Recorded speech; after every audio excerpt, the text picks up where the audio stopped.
All right. Is this on? Is this on, Nolan? You getting it? Okay. We are going to look at Matthew chapter 2 this morning.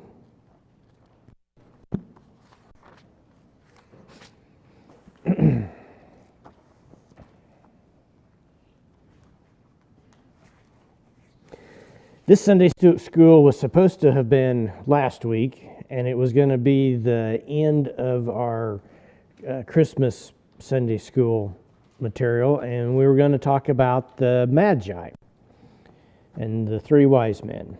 So we're a little bit late, but this morning we're going to talk about the three wise men. All right, so Matthew chapter 2, starting in verse 1. Now after Jesus was born in Bethlehem of Judea, in the days of Herod the king, behold, wise men from the east came to Jerusalem. All right. So a couple of things. After Jesus was born in Bethlehem, when was Jesus born? When do we think probably Jesus was born? You mean the season or the year? around 2 BC, something? Yeah, 2 to 4 BC, in that neighborhood. That's the time frame that we're talking about. Herod was king, and who was this Herod? Herod the Great. Herod the Great was king then. He was one that had done all the all the major building projects in Israel, and really was not entitled to be king other than his political pull with the Romans. Now, it wasn't Herod the Great, was it? Wasn't it Herod Antipas? Antipas? That could be because Herod the Great. Yeah, Herod the Great is the one that did the temple, that worked on the temple, and Herod Antipas is his son. So his son is the Roman ruler of this area. Okay, so wise men from the east came to Jerusalem, and these are the Magi. Well, who were the Magi? What do they think Magi were? Well, my Bible says astrologers. Okay, kind of a priestly class, astrologers, astronomers. Okay. I heard that they were higher than the king. Even they could have put him out of place if they wanted to. Okay. And where did they come from? They came from the east, which China? probably not that far. Probably the area, Iran, Iraq, that we know of today. In that time, it would have been Persia or Babylon. Yeah. Okay? So these Magi, they knew about, well, let's go to verse 2. Verse 2 says, these Magi came from the east, came to Jerusalem, picking up in 2, saying, where is he who has been born King of the Jews? For we have seen his star in the east and have come to worship him. Now, why do you think these Magi from Persia or Babylonia, why would they know about the King of the Jews? Is there anything in that would have been in their history that would have helped them to learn some of this, do you think? I don't know. They seem to know the star had some indication that he was a king. Okay, yes. They seem to know that, but I don't know the history about it. Okay. What do you know about the history of the Jews? Where have they spent time in captivity? Egypt. Okay. And where else?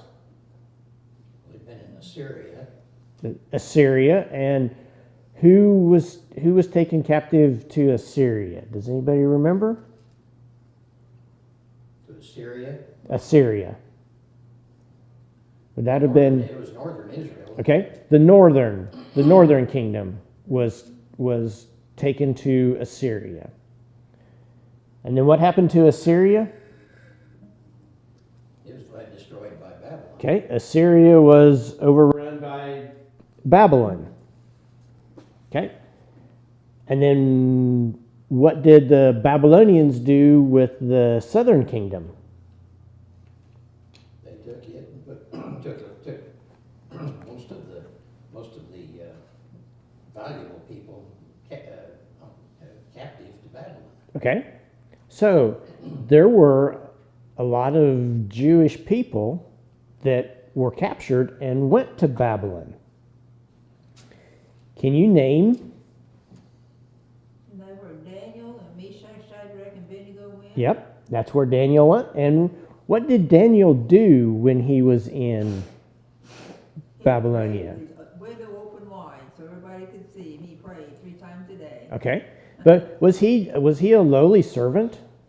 He was in leadership. No, he was in the Babylonian government. Yeah. So here is a Jewish man who was in the Babylonian government. And so he could very well have shared a lot of the Old Testament to the Babylonians. This could very well be how these magi knew about this. Okay, so give me an idea what kind of time frame Daniel would have been in Babylonia. We said in verse 1 that Jesus was just born, so we're talking about 4 BC. How much before that was Daniel in Babylon? Well, they took them captive in, 605 BC. Okay.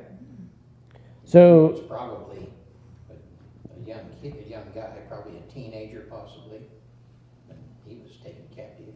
yeah, so 605 down into the high 500s. The Jewish people would have been in Babylonia. Okay. Now,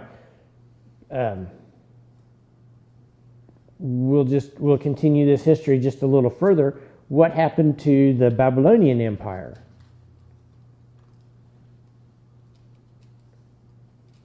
It was overtaken by the Persians, I think, took by the Medo-Persian Empire. Do you know any rulers in the Medo-Persian Empire? There's Cyrus, he was a major king, and then Darius. Okay, Cyrus and Darius. And what did Darius do? Well, he was the general that overthrew Babylon. Okay, was it Darius or was it Cyrus that allowed the Jews to go back and start rebuilding? Cyrus did. Cyrus. But Darius was the one when Babylon fell. He was a deputy of Cyrus. Okay. Okay, so the Medo-Persian Empire captured the Babylonians captured the Southern Empire. They would have taken the captives. It was included Daniel. And then the Babylonian Empire would have fallen to the Medo-Persian Empire. And Cyrus, that was Persian, started allowing the Jewish exiles back to Jerusalem, and they were able to rebuild the temple. Okay, so a long way around, that is where that is how the Magi could very well have learned about who Jesus was and that he was going to be born about this time. All right, now the other thing that it says in verse 2 is we have seen his star and we have come to worship him. What do you think this star was? An angel. And that's one of the things that Chris talked about a couple of weeks ago in the church service. Do you remember the verse that he used to back that up? Turn to Revelation chapter 1. Chapter what? Revelation chapter 1, and we're going to look at verse 20.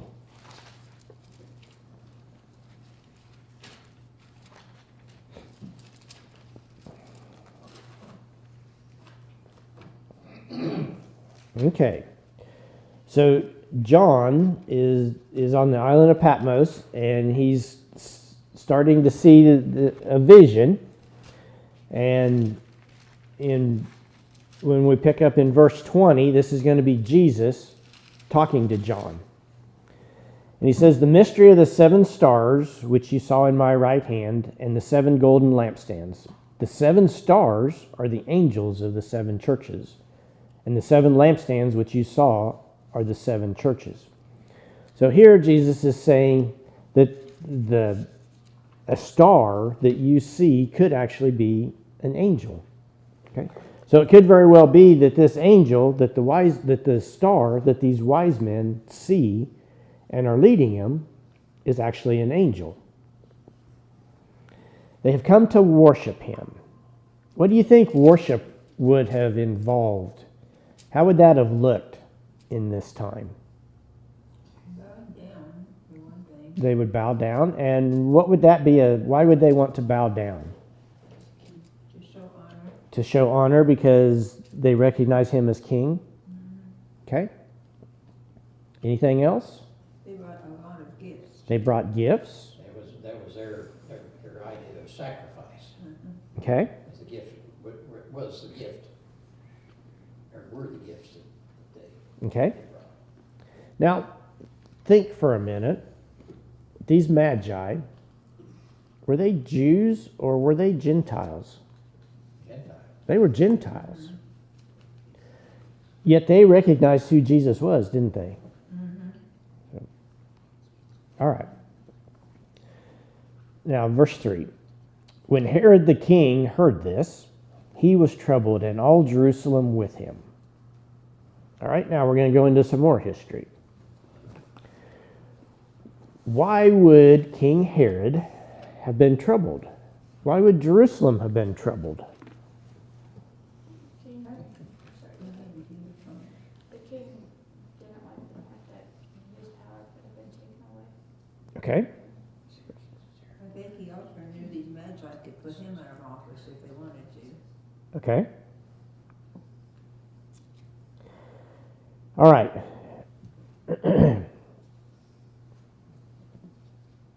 Yeah, this King Herod, who was he? Would he have known he was the Roman ruler of the area? Okay. Would he have known any Jewish history that would he have been familiar with a Messiah to the Jews coming at some point? Yes. Now, the question is why? Why would he be familiar with Jewish history? Well, he was kind of a half-breed Jew. Okay. Herod, the Herod family, that family were Nabateans, which originated over in Edom. Okay. More than likely descendants of Esau. Okay. But then they intermarried with the Jews back in Israel. So they weren't pure-blooded Jews. They weren't pure-blooded Nabateans. So. Okay. But they curried favor with Rome. Okay. So, like Bruce said, King Herod was an Edomite. He was a descendant of Esau. And who was Esau's brother? Who did the Jews come from? Jacob. Okay. So Herod and his family, being a descendant of Esau, they would have been familiar with this Jewish history. All right. Was Herod a good ruler? He was mean. He was a ruthless tyrant. All right. Now, interestingly enough, do you know who King Herod's wife was? Mary Amney? Yep, Mary Amney. Now, the million-dollar question, who was Mary Amney? Well, I think it bordered on incest. I can't remember exactly what the relationship was there. There's something very suspicious. All right. So, to learn about Mary Amney, we have to have some more history lesson. Elizabeth just loves history. Good. No? Absolutely not. All right. We're going to talk about the Maccabean revolt. Who can tell me anything about the Maccabean revolt? It had to do with the Maccabeans? Okay. Is there a holiday because of that? We just That's observed it. so probably. Yeah, we just observed it. Christmas? Not Epiphany, not Christmas. Hanukkah. All right. So the Maccabean revolt was in 167 BC. Okay, so now we're a little more than 150 years before Jesus was born. The Maccabean revolt. The Jews revolted against the Seleucid Empire, so the Greeks that were controlling the area, the Jews revolted against it, and that was led by Judas Maccabee. Okay, and it started. They were the descendants of Aaron. They were priests. They were priests. Okay, so this started in 167 BC. In 164 BC, they were able to capture Jerusalem, and they rededicated the temple because the Antiochus Epiphanes desecrated the altar at the temple, and that started this whole revolt. So in 164, when they recaptured Jerusalem and they rededicated the temple, they rededicated the altar on the 25th of Kislev, which is in our December, and that became the Festival of Lights, Hanukkah. Okay, in 141 BC, so in about another 20 years, Simon Thassi was appointed high priest, and he was along the lines of the Maccabees. He was a descendant of the Maccabees. All right, Simon Thassi, his great-grandson was Aristobulus II. Okay? And the granddaughter of Aristobulus II was Mary Amney.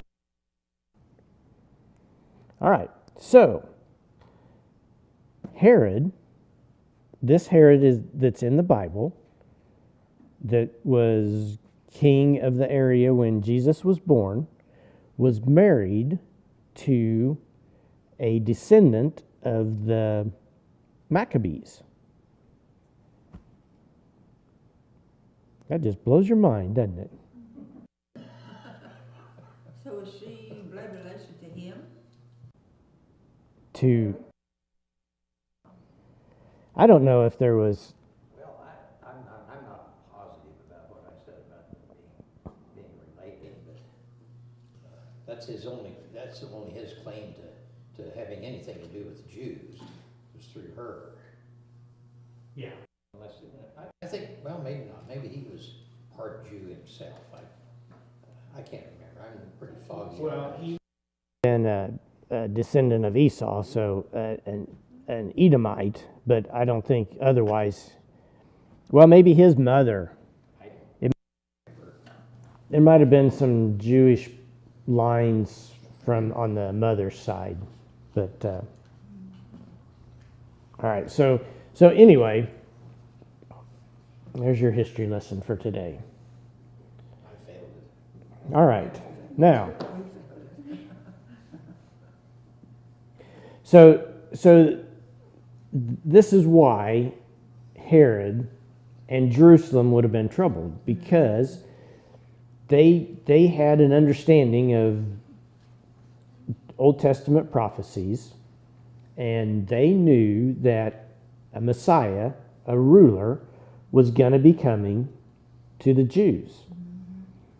And here's the wise men that show up and say, hey, the Messiah has been born. Where is he? Okay? And Herod, being the ruler, he doesn't want the power taken away from him. So he is greatly troubled. All right. So we're going to pick up in 4.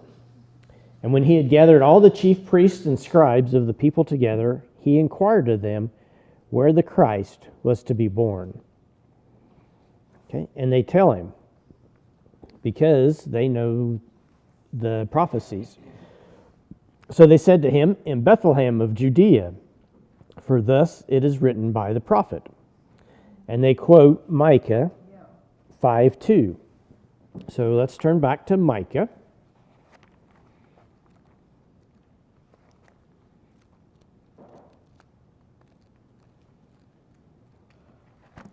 Five, 2.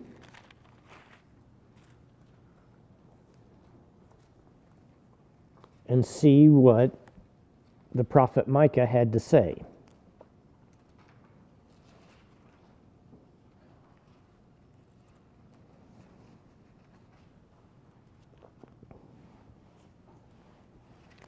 Micah 5:2. But you, Bethlehem Ephrathah, though you are little among the thousands of Judah, yet out of you shall come forth to me the one to be ruler in Israel, whose goings forth are from of old, from everlasting. What does this prophecy say? That's where the ruler is going to come from. Okay. Bethlehem. The ruler is going to come from Bethlehem. And then it goes ahead to say how powerful this individual is going to be. Okay. His goings forth are from old, from everlasting. All right. So it would be God. Okay. Whose goings forth are from of old, from everlasting. What does that mean? Well, from the Amplified here says, from ancient of days or eternity. Okay. So basically, from the beginning, clear to the end. So this prophecy is saying that this ruler basically is God, right? Okay, all the way from ancient to eternity. All right. So if you were Herod, would you be concerned that maybe this person was just born? Yeah, you would be. It hurt my egomania. So why would Jerusalem be troubled about this? Well, they had quite a system to build with control and power over the people, through the priesthood and the Pharisees and the Sadducees especially. They didn't want anything to rock the boat. Okay. So between the priests, the Pharisees and the Sadducees, and Herod, the Romans, they kind of had everything under control in Jerusalem, right? But if a new guy steps in here and overthrows Herod, and this new Messiah comes, that's going to be a threat not only to Herod, but it's going to be a threat to the Pharisees and Sadducees and the priests, right? Okay, so not only were the Roman rulers worried about this, but the Jewish rulers also were very worried. All right. So what does Herod do because he is so worried? Well, be wisely to come talk to him about it. Verse 7, Then Herod, when he had secretly called the wise men, determined from them what time the star appeared. And he sent them to Bethlehem and said, Go and search carefully for the young child. And when you have found him, bring back word to me, that I may come and worship him also. Okay, so Herod had ulterior motives, and he was setting a trap for the wise men, wasn't he? Okay. Verse 9. But when they heard the king, they departed, and behold, the star which they had seen in the east went before them, till it came and stood over where the young child was. Now, I find this interesting. You know, they say there's a lot of speculation about what this Star of Bethlehem was.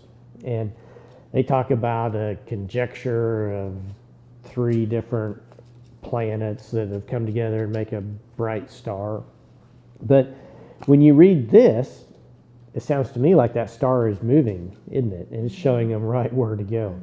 And I can't imagine that we could use a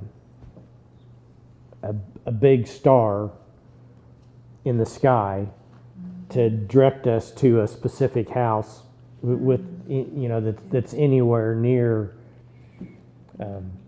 It's not that precise. Yeah. Okay, so I tend to think maybe this star was just an angel that was, Special. yeah, and it's not like it was clear up here in the sky. Yeah. It was just a bright light right in front of these guys, leading them, telling them where to go. Okay.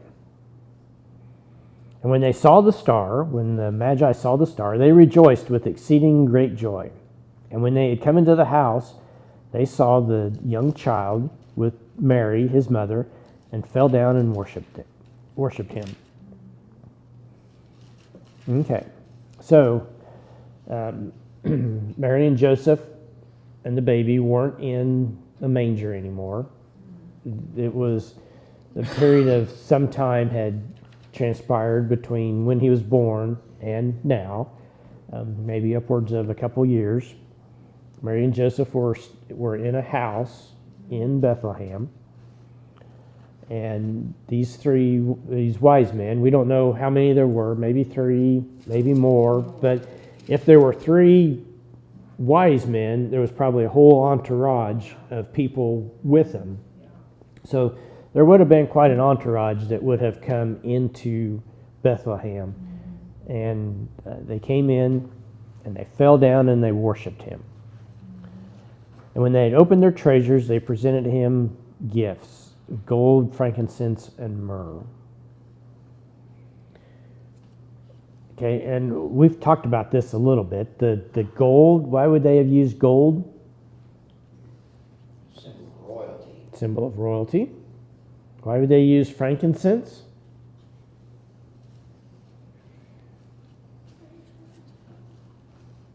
What? Okay. It's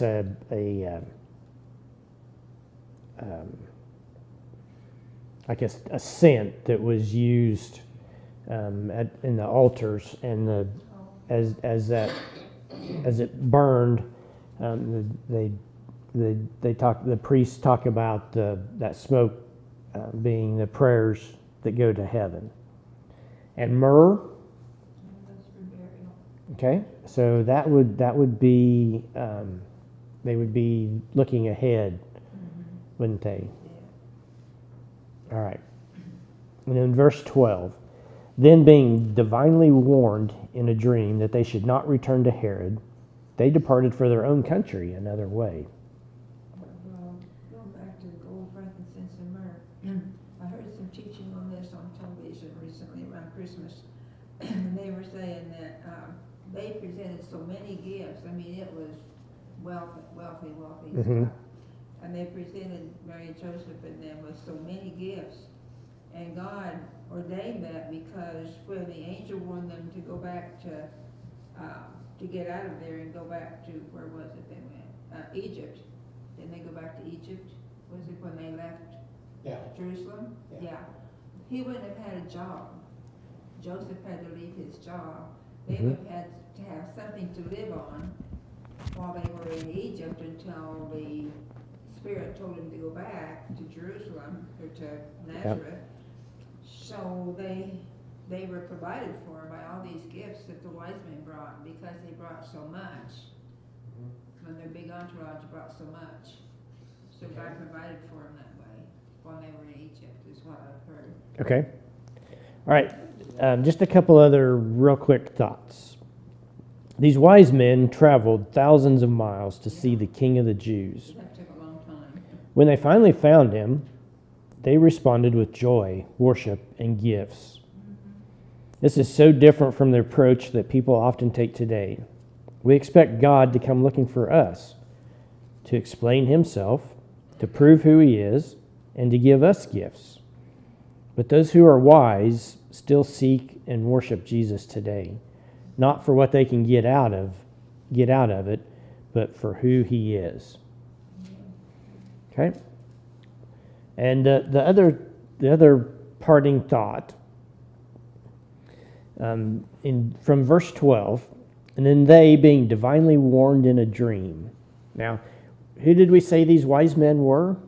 Astrologers. Astrologers. Mine says astrologers, dream interpreters. Oh shoot, I lost it. Study sacred writings. Sounds like the Chaldeans, they were in Babylon, were the ones who interpreted dreams, and they were the high echelon of the pagan religion in Babylon. Okay. They were Gentiles. They knew that this baby was going to be a Messiah for the Jews. Would you say that they were God-fearing people? Here they were because they bowed down and worshiped Jesus. Okay. Would you say they were Christians? Probably not. Okay. So maybe they were God-fearing people because they bowed down to this child. But being astrologers, astronomers, it'd make you question whether they were. God might have been just to be a king. Yeah. So the where I'm going with this is, here's God speaking divinely to these wise men who, in today's terms, they would not be Christian. They would, they would be part of the lost, right? But yet God can still speak to them and still relay messages to them. And he can still use them to accomplish his purposes. Okay. Any questions? Any thoughts? No more history lessons. No more? No more. I think we need to continue this, Elizabeth. My answer. It's interesting. So, what was the? Do you remember any of the history lesson? Yeah, Can you trace the Maccabean dynasty? Herod, whatever his last name was, it starts with an A. Mary Antipas. Maccabean, Mary Amity woman, and she's Maccabean. All right. Well, you got the gist of it. Yay. All right. I don't know where we go from here. We'll discuss that and. I'm not sure about it, but like the old prophets, Isaiah and Jeremiah, was that way before this and they'd been dead by then or whatever? Before Jesus was born, Isaiah and Jeremiah, they would have been Yes. gone by that time. Yes. Yeah. In fact, Daniel was studying the scripture, and he was reading in the book of Jeremiah that when Israel would be released from their captivity, go back to Israel. So it had to have been possibly 100 years or more prior to the time they went into captivity.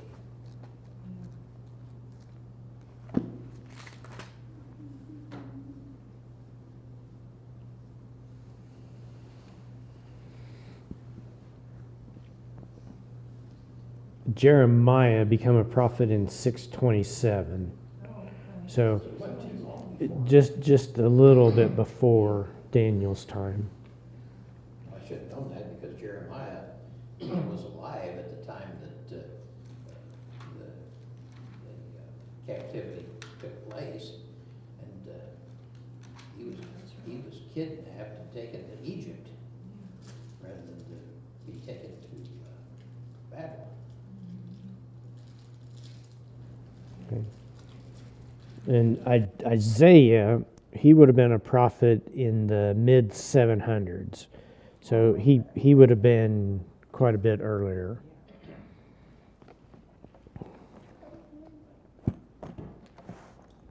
All right. Very good.